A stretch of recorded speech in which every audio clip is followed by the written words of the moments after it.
बच्चू कडूंनी प्रहार संघटनेच्या वतीने आणि आणखी सामाजिक त्या काही संस्था त्यांच्यासोबत होत्या, त्यांच्या माध्यमातून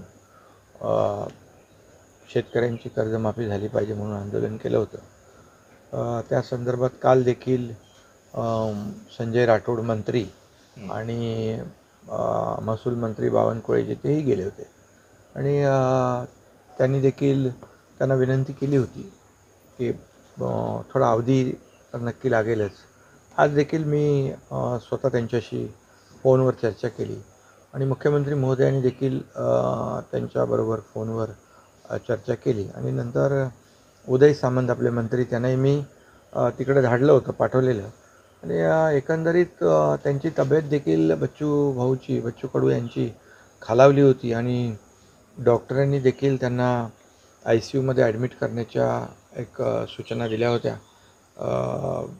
त्यामुळे त्यांचं आंदोलन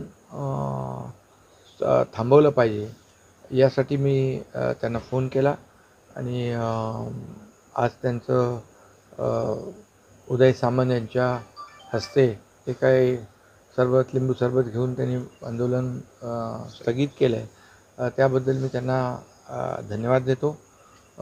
खरं म्हणजे कार्यकर्ते देखील खूप आग्रही होते, ॲग्रेसिव्ह देखील होते आणि शेतकरी खऱ्या अर्थाने शेतकरी हा आमची भूमिका आहे। शेतकरी आपला मायबाप आहे, शेतकरी हा अन्नदाता आहे आणि म्हणून आमचं युती सरकार, महायुती सरकार आपण जर पाहिलं तर शेतकऱ्यांच्या पाठीशी नेहमी उभं राहिलेलं आहे। माझ्या मुख्यमंत्रीपदाच्या 2.5 वर्षाच्या कारकिर्दीमध्ये देखील जवळपास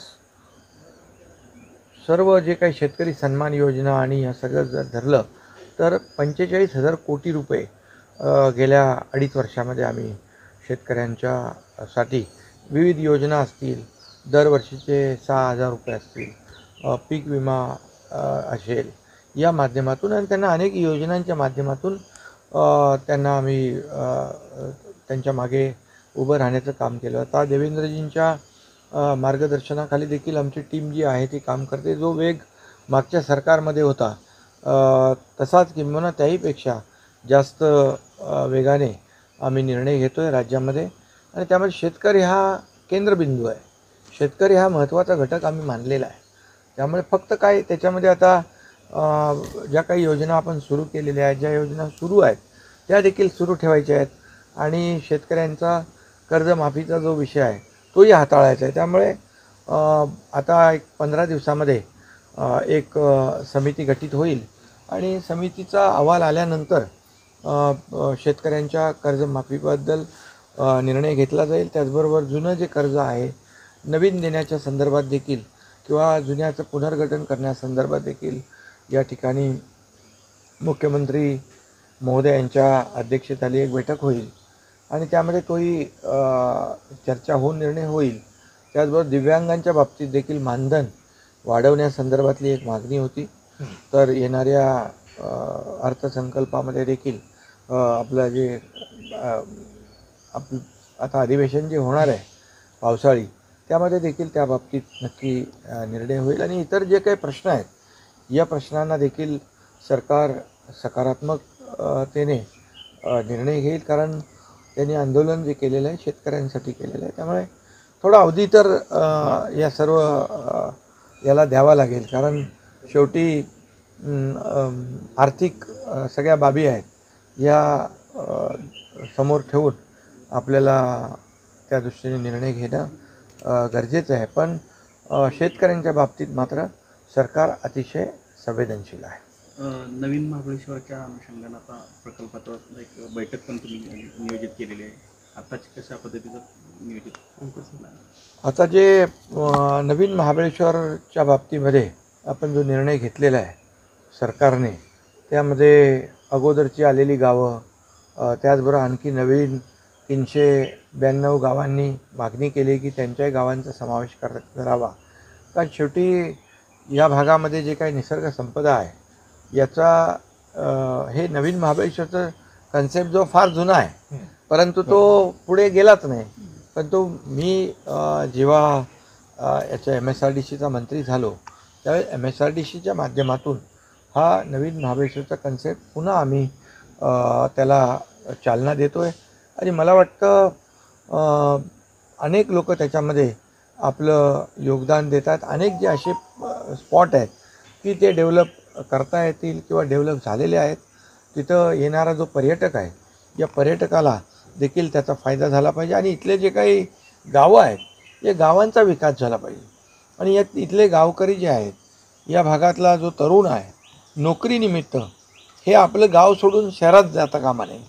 अशा प्रकारचं आमचा जो काही संकल्प किंवा संकल्पना जी आहे की त्याला इथंच या पर्यटनाच्या माध्यमातून, क्लस्टर फार्मिंगच्या माध्यमातून, नवीन महाबळेश्वरच्या माध्यमातून, या सगळ्याच्या माध्यमातून त्याला रोजीरोटी जी आहे, रोजगार जो आहे या भागातच वाढला पाहिजे, मिळाला पाहिजे. आणि एवढ्यावर न थांबता जे नोकरीनिमित्त इतर शहरात गेलेत ते पुन्हा आपल्या गावाकडे आले पाहिजे. ही आमची भूमिका आहे, ही आमची संकल्पना आहे. आणि त्यामुळे इथं आयुष मंत्रालयाच्या माध्यमातून देखील एक नॅचरोपॅथी सेंटर देखील मंजूर झालेलं आहे. आपले प्रताप जाधव मंत्री आहेत. बॉटनिकल गार्डन देखील या ठिकाणी त्यालाही मान्यता दिली आहे. आणि मग हे असे नवीन नवीन प्रकल्प जे आहेत हे इकडं जर आले तर नक्की यामध्ये खूप मोठ्या प्रमाणावर याचा फायदा इकडच्या गावकऱ्यांना, शेतकऱ्यांना मिळेल. आपण काही कनेक्टिव्हिटी इथं देतो आहे. आज 3 पुलांची कामं सुरू आहेत. ते देखील पूल जे आहेत ते लवकर होत आहेत. शेवटी कनेक्टिव्हिटी महत्त्वाची आहे टुरिझमला, टुरिस्टला किंवा इथल्या भागाचा विकास करण्यासाठी. त्यावर आम्ही फोकस केलेला आहे. आणि मग ज्या माध्यमातून या भागाला न्याय देता येईल, या भागामध्ये पोटेन्शियल आहे, सगळं आहे. फक्त लोकांची मानसिकता जी आहे ही मानसिकता किंवा त्याला प्रमोट करणं, लोकांना एक प्रोत्साहन देणं, यामागे आता इकडे बघा, जर आपण पाहिलं तर तुम्हाला काही सांगण्याची आवश्यकता नाही. इकडे सर्व प्रकारची झाडं लागतात. अगदी ॲपलसारखं फळ देखील या जमिनीमध्ये, या हवामानामध्ये येतं आहे. अगरवूडसारखं येतं आहे, चंदन आहे, इतरही अगदी काजूपासून अनेक जे काही प्रकार आहे, स्ट्रॉबेरी आहे, मलबेरी आहे, ब्लूबेरी आहे, अनेक ऑर्गॅनिक आपल्याला इथे शेती करता येते. आणि म्हणून क्लस्टर फार्मिंग, गटशेतीला देखील प्राधान्य. बांबूची मोठ्या प्रमाणावर इकडे लागवड. आम्ही 7 लाख रुपये हेक्टरी MRGSमधून अनुदान देखील त्याला देतो आहे. त्यामुळे या सगळ्या ज्या काही बाबी आहेत या फक्त काय सगळ्यांनी एकत्र येऊन इथे या नवीन ज्या जुन्या शेतीच्या पद्धती आहेत पारंपरिक, त्याच्याबरोबर आधुनिकतेची पण त्याला जोड दिली पाहिजे. तर ते व्हॅल्यू ॲडिशन होईल आणि लोकांना त्याचा जादा फायदा होईल.